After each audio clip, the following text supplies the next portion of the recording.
오늘 함께 읽으신 요한복음 2장 13절에서 22절 말씀을 중심으로 원래는 제가 설교 제목을 참된 성전이신 예수님이라고 잡았었습니다. 그런데 그 개념을 설명하기 전에 그것부터 말씀드리면 조금 힘들어질까봐 제가 설교 제목을 오늘 조금 바꾸었습니다.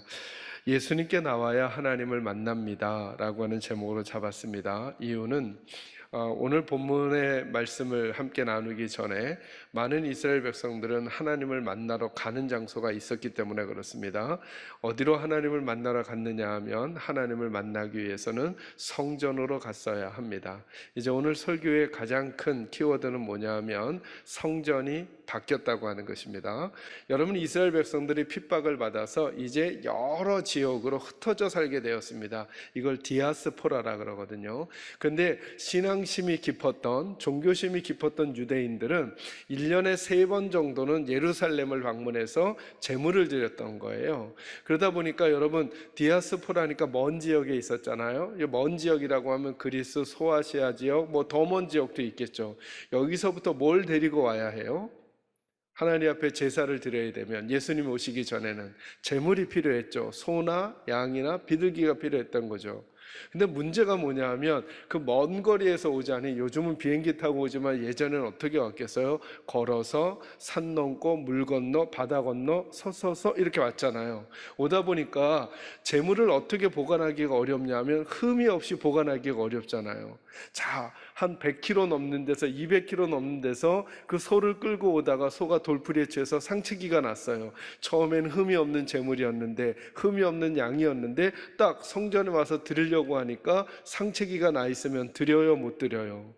못 드리니까 이 사람은 제사를 하나님께 드릴 수 없잖아요. 그래서 어떤 편리한 제도를 만들었느냐 하면 그 주변에다가 원래 시작하다가 성전 안에서도 그 일을 하게 된 건데요. 성전에다가 이미 제사장들이 보기에 흠이 없는 제물들이다라고 도장을 받은 그런 소나 양이나 비둘기를 살 수 있도록 해준 거예요. 요건 좋은 의도. 나쁜 의도는 거기에서 오는 수많은 재산들을 제사장들과 그리고 성전에 관리하는 사람들이 착복하기 시작하는 폐단이 있었던 거죠. 또 하나, 여기 보면 환전한다 그러잖아요. 그러니까 성전세를 내는 거예요. 성전세를 내야 되는데, 성전세는 이건 좀 복잡하고 재미없으니까 듣고 잊어버리셔도 돼요. 그러나 한번 좀 들어보셔요. 성전세는 특정한 그 화폐로 드리게 돼 있었던 거예요. 자, 근데 아까 유대인들은 가까운 데서만 오지 않고 어디서 온다고요? 먼 데서 오고요. 그 당시에는 어디가 통치하고 있었냐면 로마가 통치하고 있으니까 화폐가 로마 화폐일 거 아니에요. 그것 가지고는 직접 드릴 수가 없는 거예요. 그죠? 그리고 먼 지역에 살던 사람들은 그 지역의 화폐를 사용하고 있었는데 그 지역의 화폐를 가지고 성전세를 낼 수가 없는 거예요. 그러면 뭐 해야 돼요? 환전을 해주는 거예요. 성전에서 통용되는 화폐로 그 화폐들을 환전해 주는 거죠. 그리고 그 환전하면서 남는 수익을 또 일부의 사람들이 착복하고 있었던 거죠. 이 시스템이 예수님이 그날 딱 가셨을 때만 장사를 하신 게 아니라, 예수님이 그날 딱 가셨을 때만 사람들이 환전을 한 게 아니라, 이 시스템이 유대인들에게 있어서는 익숙했던 이미 시스템이라는 거죠. 성전이라고 하는 그 안에서 그냥 편안하게 벌어지고 있었던 일인 거예요. 이거 예수님이 오늘만 아신 게 아니라 이미 다 알고 계셨던 일이란 말이죠. 그런데 오늘은 예수님이 특이한 행동을 하신 거예요. 어떤 행동을 하셨느냐 하면, 그 사람들이 있는 모든 그 상황 앞에서 그 노끈으로 채찍을 만드셨대요. 제가 이 설교를 준비하면서 어떤 학자의 해석을 들으니까 너무 그 비유가 재밌어요. 그 채찍으로 그 소나 양들을 내려치면서 쫓아내 버리신 거예요. 그리고는 채찍으로 누가 맞아요? 예수님이 맞으시는 거죠. 성전에서 드려질 진짜 제물이 누구인지를 보이는 사건이기도 하다, 이렇게 보시는 분들도 있더라고요. 제가 아주 큰 인사이트라고 생각했어요. 그건 조금 뒤로 물려놓고요. 어쨌든 예수님께서 어떤 행위를 하고 계신지를 한번 보시라는 거죠. 그 거룩하다라고 여겨지는, 그리고 하나님께 제물을 드리는 그 과정이라고 그 모든 사람들이 익숙하게 받아들였던 그 성전 안에서 벌어지는 일들, 성전 안에서 벌어지는 일들에 대하여 예수님이 채찍을 드시고 그것을 다 뒤집어 엎으셨어요. 환전하는 사람들의 상을 뒤집어 엎고, 그리고 동물들을 쫓아내고, 그리고 비둘기 파는 자들에게 비둘기를 데려가라고 하면서 정말 난리가 난 거죠. 난리가 난 거죠. 이건 단순히 성전에서는 물건을 팔면 안 됩니다, 이 개념이 아닌 거예요. 이렇게 이해하시라는 거예요. 성전 안에서 이루어지고 있는 의식들을 예수님이 지금 거부하고 계신다는 거예요. 이거 누구에게 충격이었을까요? 유대인들에겐 큰 충격인 거죠. 근데 예수님이 거기서 머무시는 것이 아니라, 예수님이 이런 행위를 하니까 18절 말씀 한번 보세요. 18절 같이 읽을까요? 같이 읽습니다. 시작. 이에 유대인들이 대답하여 예수께 말하기를, 내가 이런 일을 행하니 무슨 표적을 우리에게 보이겠느냐? 네가 분명히 지금 이 일을, 그래서 여러분, 우리가 이런 말씀들을 읽으면서 이렇게 바로 적용하면 안 됩니다. 예수님도 이렇게 분노하셨으니까 우리도 막 분노해도 된다, 이 얘기를 하는 게 아니에요. 여기에 예수님은 무엇인가 예수님의 의도된 계획이 있으신 거예요. 그래서 막 이 말씀을 읽고 막 마음이 뜨거워져서 가서 이제 절에 가서 불상을 넘어뜨리고 우리가 막 이런 거 해야 되겠다, 이렇게 적용하시면 절대 안 돼요. 정말 바르게 적용하시려면 더 바르게 적용하셔야죠. 지금 이게 어디서 이루어진 거예요? 우상의 제단에서요? 아니면 성전에서요? 성전에서요. 성전에서 무엇인가 하나님의 마음에 맞지 않는 것에 대해서 과감히 그것을 새롭게 하고 싶어 하시는 예수님의 의도를 적용하는 게 더 합당한 것이지, 우리가 예수님처럼 아무 때나 막 분노해도 되고 막 혈기를 부려도 된다, 이렇게 적용하는 것은, 그리고 그것을 마치 예수님을 잘 따르는 것처럼 설명해 가는 건 전혀 합당하지가 않은 거죠. 여기 이 예수님의 행동에 의도가 있으셨어요. 그러자 그것을 눈치챈 유대인들이 묻는 거예요. 예수께 말하기를, 내가 이런 일을 행하니 무슨 표적을 우리에게 보이겠느냐? 네가 이런 일들이 하나님과 무슨 연관이 있는지 우리에게 보여줄 수 있겠냐라고 말을 하는 거예요. 그때 예수님이 의미심장한 말씀을 하세요. 더 충격적인 말씀, 19절 같이 읽습니다. 시작. 예수께서 대답하여 이르시되, 너희가 이 성전을 헐라 내가 사흘 동안에 일으키리라. 아멘. 뭘 헐어버리라고요? 자, 1차적으로 행동이 뭐였냐 하면 그 성전 안에서 벌어지고 있는 의식에 대해서 너희들 지금 잘못되고 있는 거야 라고 예수님이 행동으로 보여주셨어요. 그리고 나서는 한 발자국 더 나가세요. 뭐라고 하느냐 하면 그 의식들, 그 행위들이 이루어지고 있는 이 건물조차도 없애버려라, 이렇게 말하는 거예요. 여러분, 유대인들이 받았을 충격을 여러분 생각해 보셔야 돼요. 왜냐하면 그들에게 그 성전 안에서 벌어지고 있는 그 행위는 누구를 위한 행위였어요? 하나님을 향해 가는 행위였단 말이죠.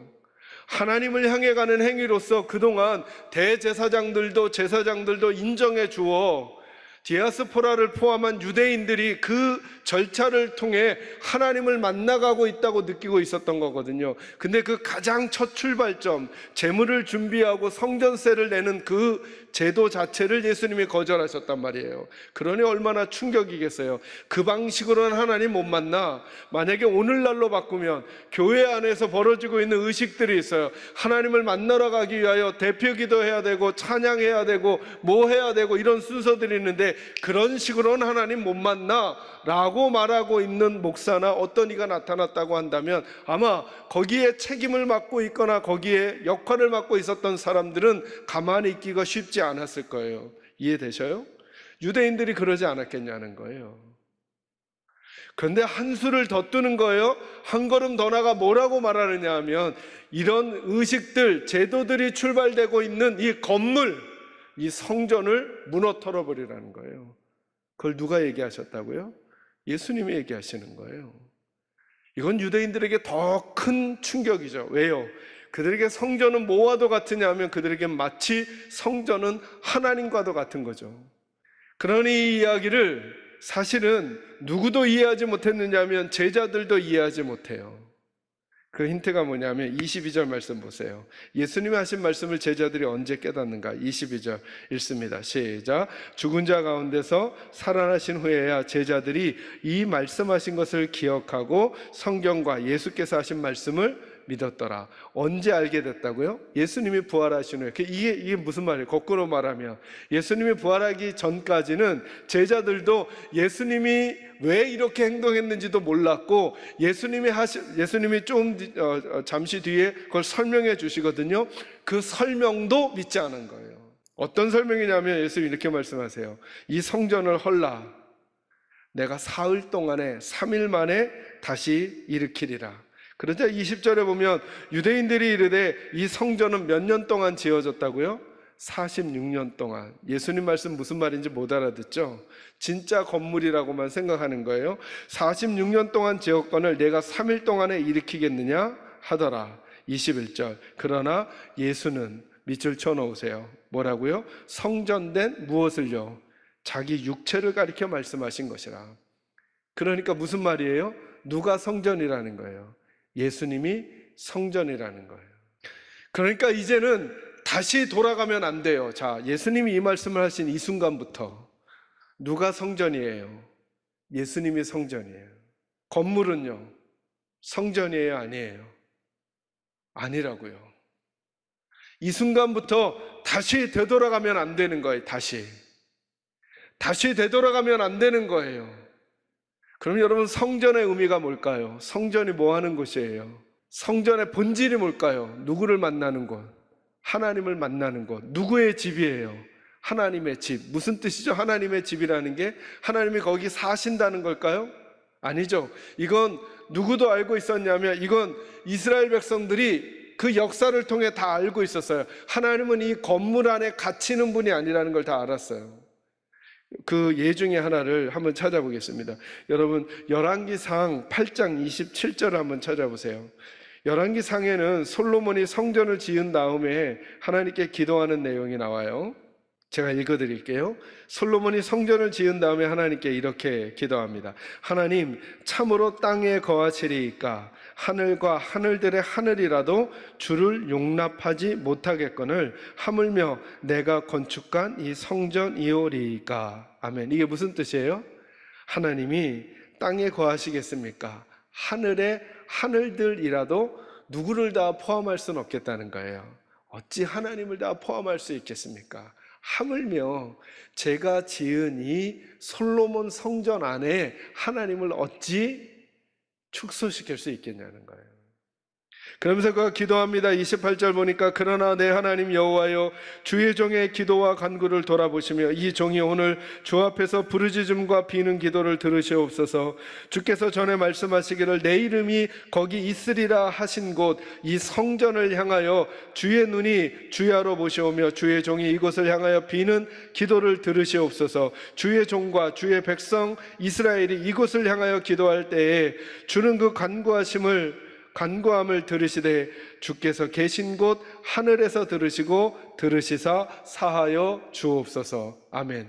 하나님을 이 성전으로 제한할 수는 없겠으나 하나님께서 저희들을 위해서 내가 그곳에 임재해 주겠다고 약속하신 곳, 그곳이 어디예요? 원래는 성전 이전에 성막이었죠. 성막. 하나님께서 모세를 시내산으로 부르신 다음에 시내산에서 하나님께서 모세에게 주신 게 두 가지라고 제가 늘 말씀드리죠. 하나는 뭐였다고요? 십계명. 하나는 성막을 짓는 방식을 알려주세요.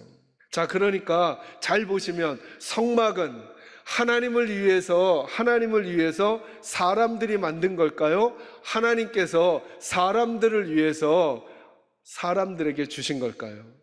출발점이 어디예요? 하나님이에요? 사람이에요? 하나님이 출발점이에요. 하나님이.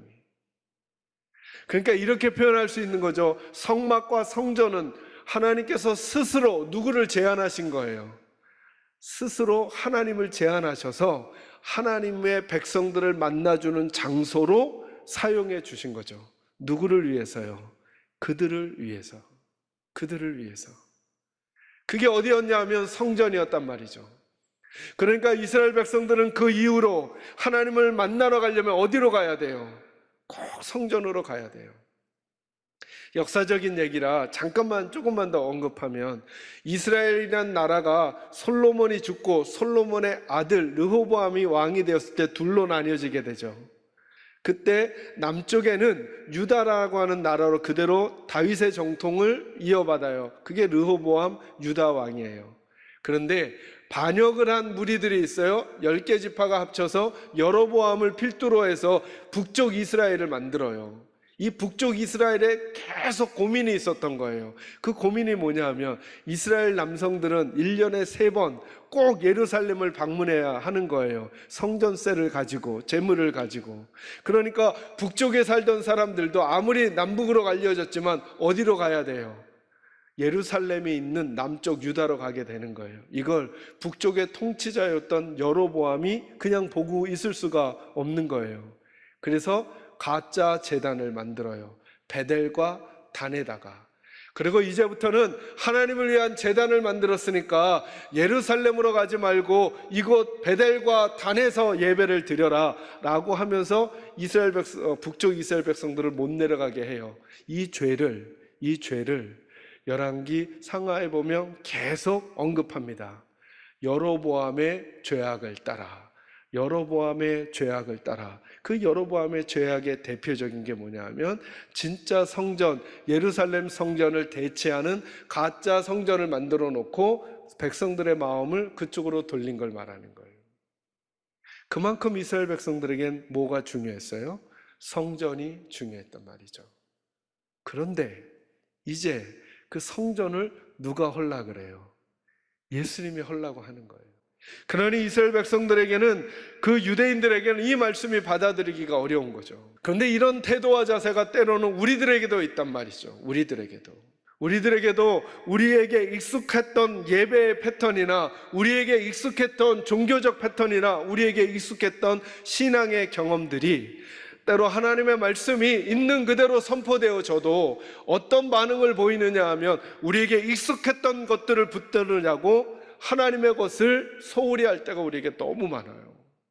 우리가 사용했던 예배의 악기들, 우리에게 익숙했던 예배의 순서들, 우리에게 익숙했던 음악의 패턴들, 우리에게 익숙했던 우리들의 복장들까지 포함해서, 사실은 그것들은 하나님을 만나기 위한 하나님이 그 시대의 그 상황에 사용했던 도구에 불과한데, 어느 순간부턴가 그것이 마치 무엇과 똑같아졌냐 하면 하나님을 지키는 것과 똑같은 느낌으로 그걸 붙들고 있는 거예요, 이스라엘 백성들이. 그러면서 지금 이들은 위기 가운데 있잖아요. 가짜 성전을 지키느라고 누구를 놓칠 위기 가운데 있어요? 진짜 성전이신 예수님을 놓칠 절박한 상황 가운데 있는 거잖아요. 저 예수님이 하시는 저 말씀을 받아들여서, 그래, 이제는 건물 성전이 진짜 성전이 아니라 예수님이 진짜 성전이야 라고 하는 사실을 받아들일 수도 있는 순간이기도 하지만, 그 예수를 거절할 수도 있는 순간이 되어버리는 거예요. 너무나 절대절명의 순간인 거죠. 성전은 예수님을 만나는 거예요. 또 한 본문을 좀 볼까요? 오늘 본문을 좀 표시하시고 한 장만 넘기시면 됩니다. 요한복음 4장 19절 말씀을 한번 와보시기 바랍니다. 여자가 이르되 주여 내가 보니 선지자로서이다. 20절 우리 조상들은 이 산에서 예배하였는데 당신들의 말은 예배할 곳이 예루살렘에 있다 하더이다. 예수께서 이르시되 여자여 내 말을 믿으라. 이 산에서도 말고 예루살렘에서도 말고 너희가 아버지께 예배할 때가 이르리라. 아멘. 여러분, 여자가 뭘 물어요? 이제 갑자기 예수님하고 물을 떠와라 뭐 하다가 남편 얘기하고 이러다가 갑자기 여자가 궁금한 것을 예수님께 물어요. 그러면서 묻는 게 뭐냐 하면, 이 여자는 사마리아 지역에 있는 여자니까 우리 조상들은 어디서 예배했다고요? 이 산에서. 그러니까 적어도 어디는 아니에요. 예루살렘은 아닌 거죠. 여로보암의 전통 때문에. 그러니까 여기서 예배하였는데 당신들의 말은, 유다인들의 말은 예배할 곳이 어디에 있다고요? 예루살렘에 있다 하더이다. 그러니까 어디서 예배해야 됩니까? 를 묻는 거예요. 근데 예수님은 뭐라고 말해요? 자, 예수님의 말을 더 살피기 전에 예수님이 지금 여인은 뭘 물어봐요? 장소를 물어보죠. 이 산입니까? 저 산입니까? 그러면 대답은 어떻게 나와야 되느냐 하면 이 산이거나 이 산이거나 여기도 아닌 다른 곳이야 라고 해야 그 당시 가지고 있었던 하나님께 예배하는 곳에 대한 답이 되는 거란 말이죠. 근데 예수님은 뭐라고 말하냐, 이렇게 말해요. 21절 말씀에 보면 예수께서 이르시되 여자여 내 말을 믿으라. 이 산에서도 말고 예루살렘에서도 말고 너희가 아버지께 예배할 뭐가 온다, 이를 거라 그래요? 때가 올 거라요. 때가. 장소를 물었는데 예수님은 시간을 얘기해요. 너희는 알지 못하는 것을 예배하고 우리는 아는 것을 예배하노니 이는 구원이 유대인에게서 남이라.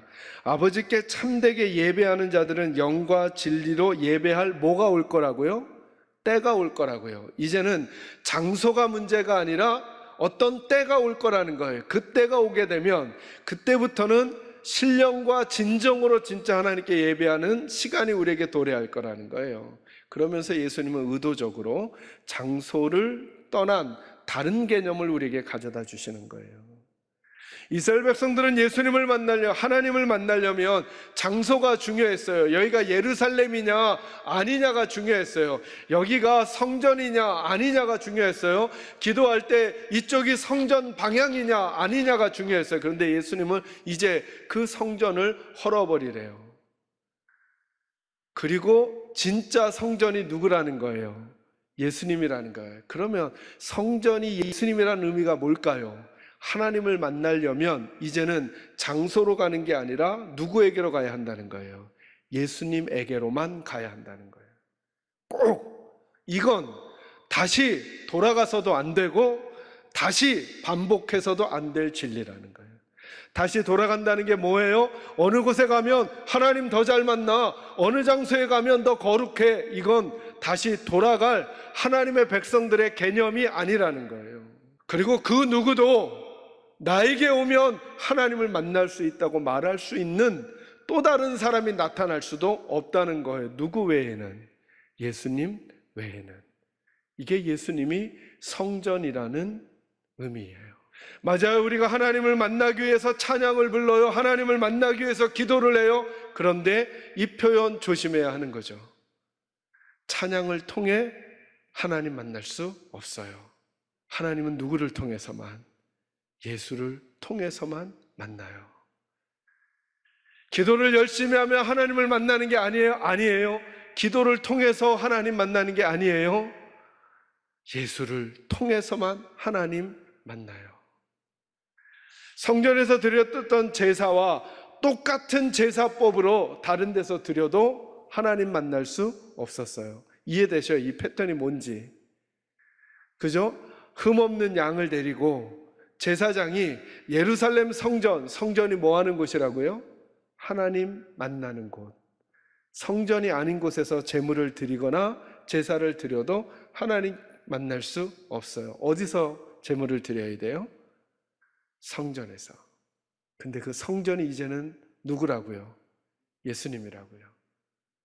그래서 예수로 찬양하고 예수로 기도하고 예수로 예배하고 예수로 섬기지 않으면 우리가 찬양한 거, 우리가 기도한 거, 우리가 예배한 거, 우리가 봉사한 것은 하나님과 관계없는 노래와 하나님과 관계없는 주문과 하나님과 관계없는 노력 봉사와 하나님과 관계없는 의식에 참여한 것과 똑같다.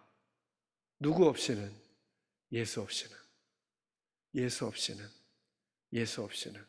저는 오늘 이 말씀을 듣는 우리 사랑하는 계산자교 식구들이 이제 휘장을 찢으셔서 성소와 지성소의 경계를 없애버리시고 대제사장으로서 하나님과 우리 사이에 그 어떤 인간도 중보자로 세우지 않으실 것을 선언하시고 예수님 외에 하나님의 어린 양이 없으신, 그래서 예수님만이 단번에 영원한 제물이 되어 주셔서 온전한 제사를 드려주신 그 예수님이 오직 우리들이 하나님을 만날 수 있는 유일한 통로라는 사실을 오늘 말씀하시는 이 음성 앞에 저와 여러분이 예배당에 와서 예배를 드리든 개인적인 기도를 하든 개인적인 삶을 살든 그리고 지금 가정에서 예배를 드리고 계시든 내가 하나님을 만나는 길은 예수님을 통해서만이라는 사실을 잊지 마시고 어디에서 무슨 일을 하고 살아가시든 늘 주님과